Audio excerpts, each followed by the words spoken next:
पहले सभी दर्शकों को मेरा राम राम, जय गौ माता। नाम मेरा अंकित है और मैं हरियाणा स्टेट से भिवानी डिस्ट्रिक्ट का रहने वाला हूँ। अंकित जी, आप ये बताओ कब से आप गायों पे काम कर रहे हैं? सर ये लगाओ आप 2011-12 में 10 से 12 साल 13 साल हो गए सर। जी। तो कौन कौन सी नस्ल की गाय आपने? अब मेरे पास सर एक हरियाणा नस्ल में है और इसमें थार पारकर में। जी। तो हरियाणा और थार पारकर में मेन जो मेरा फोकस है वो श्वेत कपिला पे है। अच्छा। श्वेत कपिला को आप समझेंगे तो ये आपके सामने है। तो एक नॉर्मल गाय को और श्वेत कपिला को आप खुद कंपेयर करके देख ले कि जो इनके मजल है, जो आइज है, जो इनकी टेल है, तो ये पूरे गुलाबी कलर की होती है। तो अपने भारत में अगर आप बात करें तो ये एकमात्र एकलौता श्वेत कपिला नंदी है जिसके मार्केट में अभी सीमन भी अवेलेबल है और विद रिकॉर्ड है गवर्नमेंट फार्म से। जी, मतलब भारत में श्वेत कपिला आपके पास है बस? हाँ, अगर आप प्रॉपर बात करेंगे ब्रीडिंग की, हाँ, तो श्वेत प्योरिटी की बात हाँ जी 100% प्योरिटी और हार्ड जो पूरा मेंटेन है। तो आप बात करेंगे तो आप व्हाइट गोल्ड काऊ का नाम ले सकते हैं कि अभी मेरे पास छोटे बड़े ज्यादा नहीं है, सिर्फ 9 हैं, लेकिन सारे श्वेत कपिला ही है। अच्छा जी। तो ये अभी कितनी एज हो गई इसकी? इसकी जो एज है अभी 2 ईयर की है। तो इसकी ब्लड लाइन जो आप बता रहे? ब्लड लाइन सर इसकी सीसीबीएफ की है। फादर इसका 20-842 है और माँ इसकी फार्म से ही है सीसीबीएफ से। जी सर। तो सीमन अभी सेल कर रहे हैं आप इसकी? हाँ, सिमन अभी इसके शुरू हैं। अगर किसी को चाहिए हो तो आप कांटेक्ट कर सकते हैं। और अभी जो स्टेट में मैं दे रहा हूँ वो आप लगाओ हरियाणा, पंजाब, राजस्थान और एमपी, इन 4 स्टेट में आपको होम डिलीवरी मिल जाएगी। मतलब अंकित जी ये बताइए, जो आप ब्रीडिंग की बात कर रहे हैं, गायों की डेयरी में नस्ल सुधार वो क्यों जरूरी है? देखिए, नस्ल सुधार तो जरूरी है, लेकिन आपने अभी जो जिक्र कर रहे थे कि डेयरी इंडस्ट्री है फेल हो जाती जी, वो अभी क्या है कि देखा देखी में अब मैंने वीडियो बना दी, मैंने बता दिया इतने लाख कमा रहा हूँ, तो वो धरातल पे वो चीजें नहीं है। अच्छा। क्योंकि जो गोपालन का या पशुपालन का जो काम है वो उसमें 3 चीजें मुख्य है। एक आपकी मेहनत होनी चाहिए, बिल्कुल। दूसरा आपका बैकअप अच्छा होना चाहिए। अच्छा, ठीक है। उसके साथ है कि आपकी नॉलेज होनी चाहिए ब्रीडिंग की। अगर इनमें से कोई भी 3 में से एक कम है तो फिर आपका लड़खड़ाना तय है, उसमें कोई शक नहीं है। तो अभी जो अगर डेयरी इंडस्ट्री की आप बात करेंगे ना, अगर आप 100 रुपए भी आज सेल कर रहे हैं गाय का दूध, बिल्कुल, तो आप सर्वाइव नहीं कर पाएंगे। अभी हमारे सामने ये एग्जाम्पल है, कई डेयरी फार्म है जिसमें 150 या 200 गाय थी तो वो बंद हो चुकी है। अगर ₹100 लीटर दूध सेल करने के बावजूद भी, और अगर आप घी सेल कर रहे हैं 2000 तो भी वो सर्वाइव नहीं कर पा रही।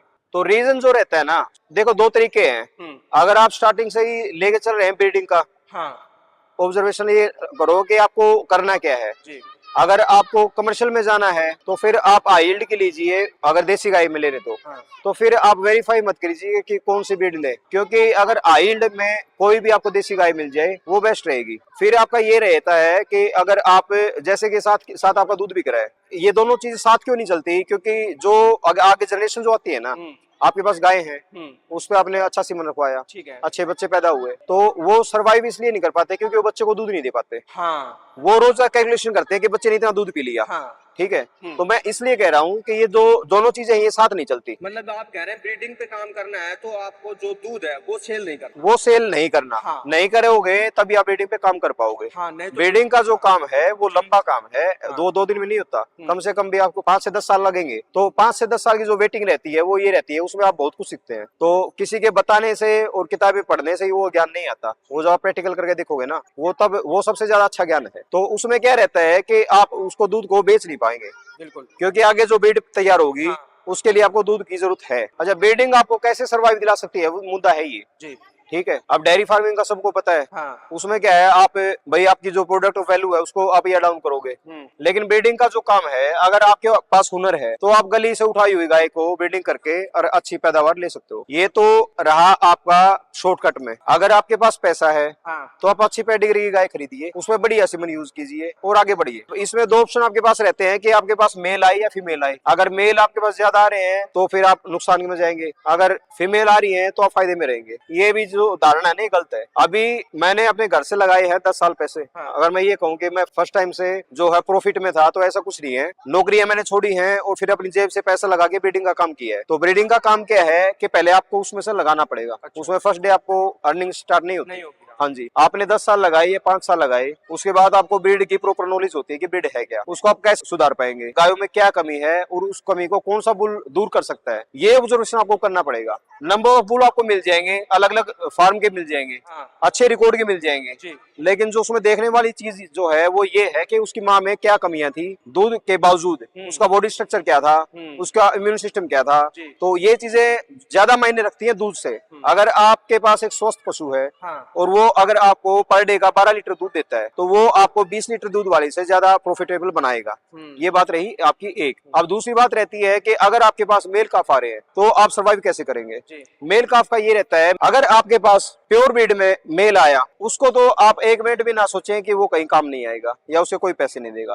फर्स्ट जो उसकी प्रायोरिटी है वो ये है कि आप उसको दूध पिलाएं, उसका फीडिंग मैनेजमेंट अच्छा करें। आप अगर ज्यादा से ज्यादा भी उसका आप लेंगे तो उसका 1 मंथ का जो है ऑन एवरेज अगर आपका 3 या 3.5 हजार रुपए का खर्चा आएगा। ठीक है, अगर आप उसकी माँ का उसको आधा दूध पिलाते हैं, तो अगर पूरा दूध पिलाते हैं तो भी अगर उसको आप पिलाएंगे तो 6 महीने आप उसको पूरा दूध पिलाइए, उसके बाद उसको फीडिंग पे ले आइए। आप सपोज करो मेरे पास में हर्ड में 4 या 5 गाय है, अगर मेरे पास और दूध अवेलेबल है तो आप फिर उसमें कंजूसी ना करें, उसको 6 महीने दूध पिलाएं। अगर आपके पास ऑप्शन नहीं है या आपके पास दूध नहीं है, ये आपकी मजबूरी रह जाती है कि आपको भी दूध की जरूरत है, तो आप उसको 2 थन या अगर आप उसमें कर पाए तो 3 थन उसको दें। ये दें आप 2 से 3 महीने, अगर ये आप दे रहे हैं तो भी वो अच्छी ग्रोथ में जाएगा।